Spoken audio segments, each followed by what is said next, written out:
Hello everyone, this is Emma News and today we speak with myself for Xavier, a well-known contractor from Pebush. Recently his vehicle plunged into a precipice and he was taken to the hospital. Today he has a story to tell.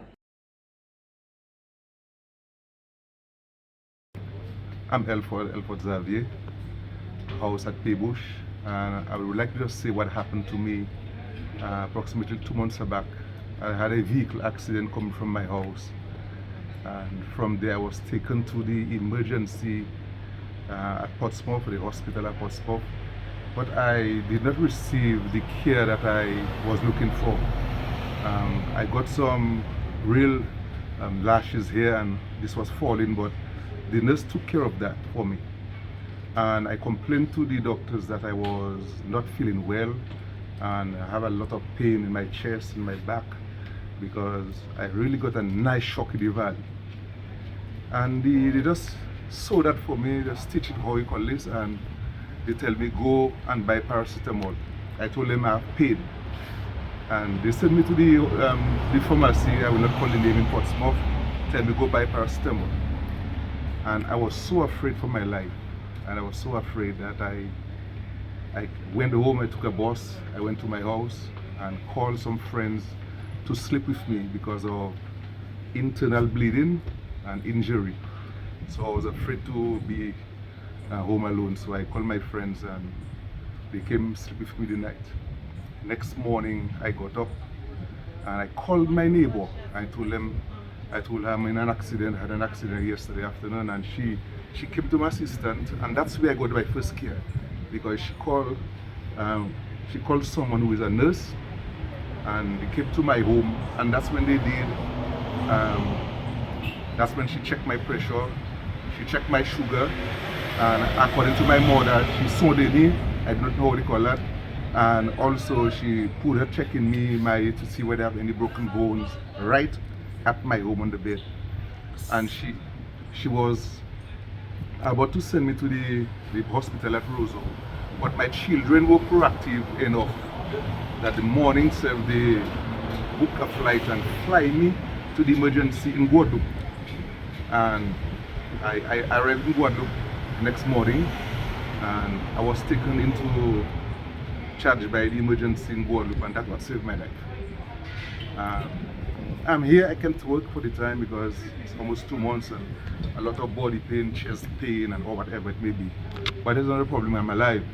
But what I'm saying is, if I have to look at Dominica, every village you pass, there is a health center, which says to me that the government is putting a lot of emphasis on health.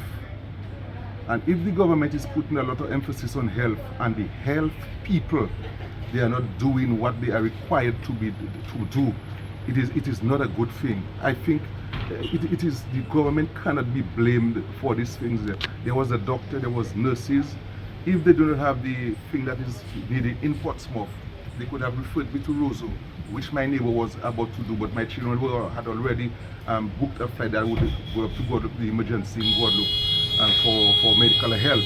But I think that our health workers need to take our health a little more seriously. And instead of being on their phone, which I saw, which I experienced, the three of them, they were on their phone while I was saying that I'm not feeling well.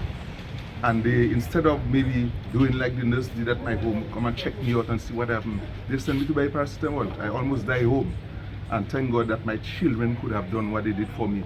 But I'm saying the global thing is I'm not satisfied with the health care that they are giving, not what the government is doing, because the government is putting things in place for us. But the people who work in these different centers, they need to know that we are very much concerned about our health and to take care of us whenever we find ourselves in that situation. So you're stating here that when you went to the hospital the first day, they did not check your pressure, they did not do your pulse, nothing? No emo. The only thing that they did, I had a cut there and they stitched it. They gave it about 6 stitches, but nothing, absolutely nothing. But they gave me a paper saying to go to the pharmacy and buy medication. This care, I received it from the nurse who came to my house the morning. All of this, this general thing that somebody they should have done before the hospital. I got it at my house. And as soon as I reached in Guadeloupe, as soon as I entered the emergency room, they took me into care. And first thing the doctor said, do you have any allergy for medication? I said no. So they gave me some type of painkiller, and that's when I started to come back to my own self. That's when they did that thing about the hair. It was just out of it. We have heard many stories about persons in accidents going to the hospital and the same thing is being done to them. They don't give them a physical check, they don't check for internal bleeding, they send them home. What recommendation would you give, or what do you think needs to be put in place?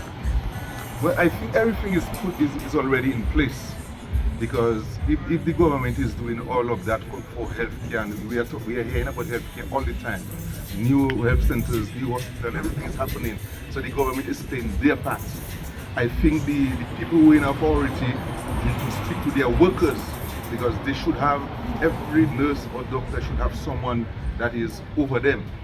That's where it comes, that you should speak to your health workers and let them know that what they are doing, if there is a weak or unhealthy nation, it's going to have an unhealthy economy.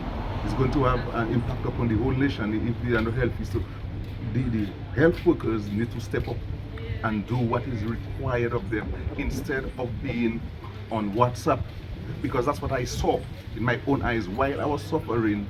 Instead of what they were checking me, that they were on WhatsApp, and I just forgot to. I was too much pain that I took some video to see what they were doing, and I was saying to them, I'm bleeding, I'm hurting inside, and I do not know what to do. So that is the thing about it. The health workers must step up. As soon as I reached in Guadeloupe, and they gave me this thing to stabilize me, they did a lot of checks, scan, x-rays, urine tests, poo-poo tests, all kind of things they did.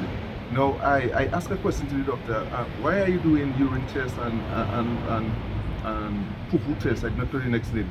They tell me we are not leaving any stone unturned. That was the answer of the doctor.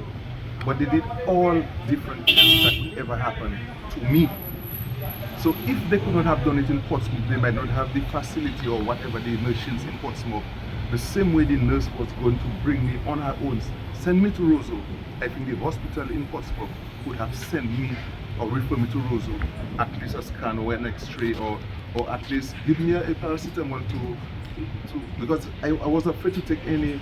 I have some French medication at home, but for internal bleeding you cannot just take a paracetamol.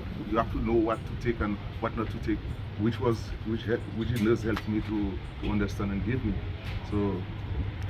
So I would say, in case like this, when someone is in an accident, do not leave any stone unturned, because internal, it is difficult. This is cured already, but I'm very much hurting on the inside, and it's a while, and I have no idea when I'm going to start work again.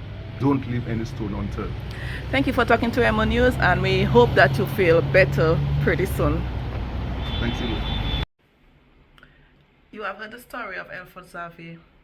What do you think? Leave us a comment, and don't forget to subscribe to our YouTube channel.